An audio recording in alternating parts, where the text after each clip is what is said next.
AP రాజకీయాల్లో అనూహ్య పరిణామాలు చోటు చేసుకుంటున్నాయి. వైసీపీలో కొందరు ముఖ్య నేతలకు సాయిరెడ్డి టెన్షన్ మొదలైంది.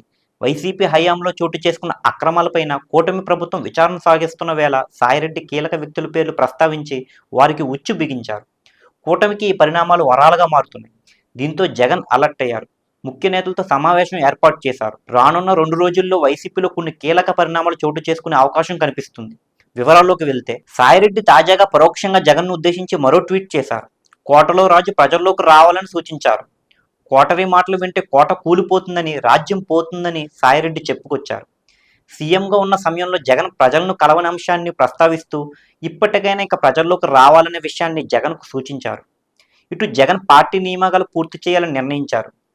సాయిరెడ్డి వ్యాఖ్యలపైన పార్టీ నేతలు స్పందిస్తున్నారు. తాజాగా సాయిరెడ్డి వ్యాఖ్యల గురించి ముఖ్య నేతలు జగన్ వద్ద ప్రస్తావన చేసినా స్పందించలేదని తెలుస్తుంది. ఇక వచ్చే నెల నుంచే జిల్లా పర్యటన చేయాలని డిసైడ్ అయినట్లు తెలుస్తుంది. కాగా పోర్టు వివాదం, లిక్కర్ స్కామ్లో ఇప్పుడు సాయిరెడ్డి చేసిన వ్యాఖ్యలతో ఈ కేసులో తదుపరి విచారణలో సాయిరెడ్డి పాత్ర ఎలా ఉంటుందో, ఏం చేయబోతున్నారనే ఉత్కంఠ పార్టీలో కనిపిస్తుంది.